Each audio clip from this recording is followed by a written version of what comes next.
We're going to get on out of here, go watch Monday Night Raw, and then come back tomorrow to cover that as well. Back to WrestleMania. JBL versus Rey Mysterio. What do you think, Jose? 26 seconds? 26. That's what Jerry Lawler. 21. Wasn't it 21? I thought it was 21. 21, I think. Okay. Yeah, I think it was 21. 21. How about that, man? I'm cool with 21. All right, no doubt. How about that? 21 seconds. We 619 by Rey Mysterio. Hooks the leg. Cha-ching! It's over. New Intercontinental Champion. Me and you both predicted this last week. We're going to have a new champion, Rey Mysterio. Then JBL quit. Done. And to give you guys an update on that, a lot of people are saying JBL is going to go to SmackDown, and I haven't put any of this up on the website, so you guys are getting it here first. Here on WZR Radio, JBL will not be the commentator over on SmackDown. Not sure how they're going to do that, but JBL does not have any plans to go over to SmackDown and commentate. So what they do with that, we've got the WWE draft coming up here next week. I would expect them to do something. I would say, here's what I would say. You've got Sim Snuka, who's a guy that's been kind of forgotten about. You haven't seen him. He was pegged and has had recent tryouts for an announced position within the company. He was going to do the new WWE Superstars program that is set to debut here in the next couple months. They were going to try him out on that and see how he did. It wouldn't surprise me if Matt Striker goes over. I don't have this confirmed, but it wouldn't surprise me if Matt Striker goes over to SmackDown with Jim Ross. You keep Todd Grisham on ECW, and you bring in Sim Snuka, who none of us know anything about as far as commentating is concerned, but you bring him over to ECW for the time being. So that makes the most sense to me, but I don't have any of that confirmed. Matt Striker and Jim Ross, I think, would make an excellent tag team, announcing tag team over on SmackDown on Friday nights. But we'll have to wait and see where they go. Have you heard anything on that? Sim Snuka, I've heard Sim Snuka. No, I honestly, there's two avenues. One thing I heard was Stryker just working a double duty, and or Jerry Lawler working a double duty. But the newest thing that I've heard actually was from this morning is Vince actually liked that 3-man at WrestleMania. So that they're kind of working the idea, if there's not a suitable replacement, is to sync the 3-man for the Raw and SmackDown events. You've got what's the kid's name over on WWE.com? Josh Matthews. You've got him too. I don't think they want to bring him up. Nah, well, I've heard his commentary, and he does an okay job, but to be on those television shows, I don't think Vince is going to have the patience for that. Yeah, so we're going to get into more on JBL tomorrow night on our normal weekly broadcast. But look, it appears to me, guys, that he's done. For right now, he's done. He just bought into OVW. Going to go try to get that off the ground, start the MMA company, do some things with them, and pursue other opportunities outside of WWE. And not to say that he's not going to leave on good terms, but it appears to me that he's all done, and he's definitely not going to SmackDown, from what I've been told. So I think he's just going to take some time off. I think he actually wrote a blog stating that SmackDown was not an option, and as well as he's going to build the business to his empire. The energy drink. I guess the company's based out of Nashville, because he was saying in his blog about building a warehouse. Well, him and Danny Davis down from OVW are good buddies too. He gave them some money to. They were in rough shape, were about to lose their TV deal down there. So he gave them some money so that they would be able to continue the TV deal. And then Danny Davis wanted to start up an MMA promotion, and JBL was all about it.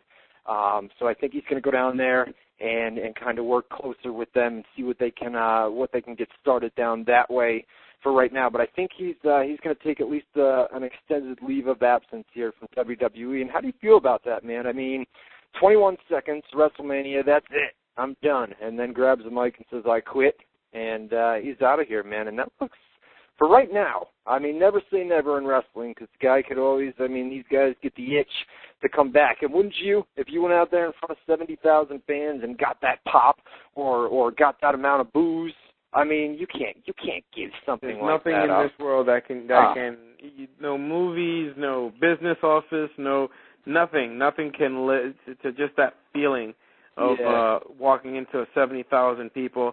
I know we'll see JBL back in the ring. It's just right now he's just kind of moving aside and letting the younger generation kind of come through. Because right now there's really nothing else for JBL.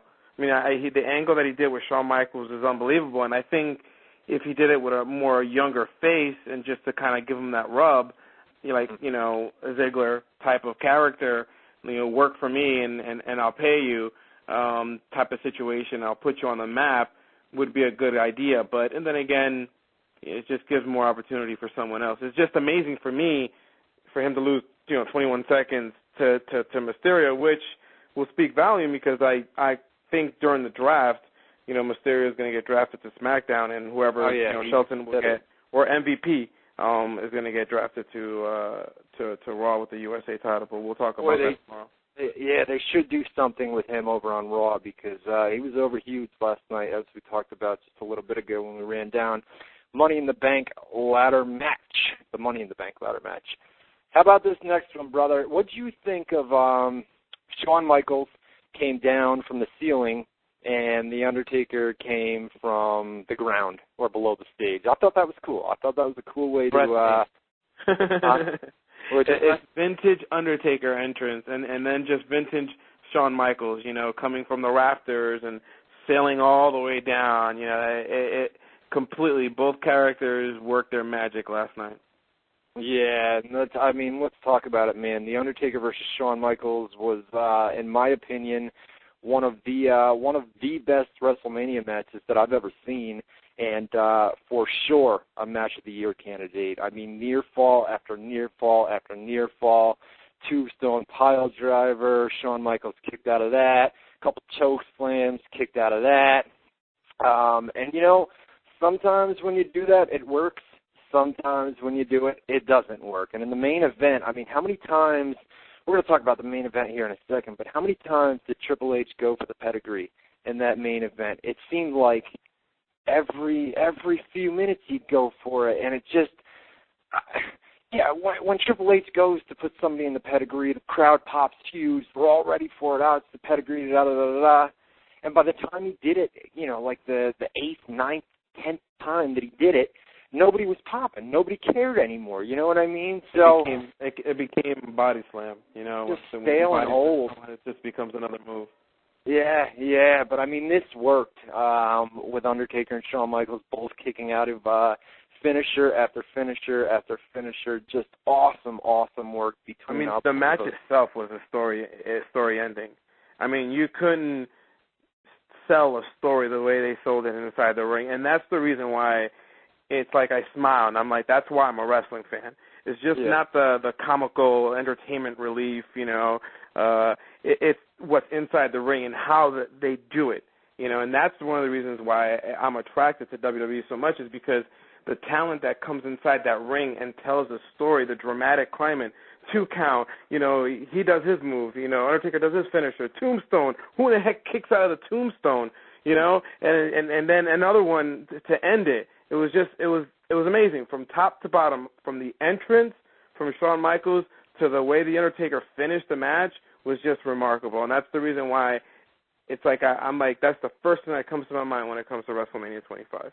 Unbelievable, just an unbelievable match. If you guys missed that, I would go out of your way. I know you don't really want to throw down $55 on the replay or whatever they're going to charge you for the replay, but an absolute show stealer of a match. That was the highlight of WrestleMania for me, likely for you, and probably just about everybody else that watched WrestleMania last night. I don't see how you could say anything bad about that match. Just unbelievable. The crowd was hot the entire time. Just just unbelievable. It finished up with a tombstone pile driver by The Undertaker.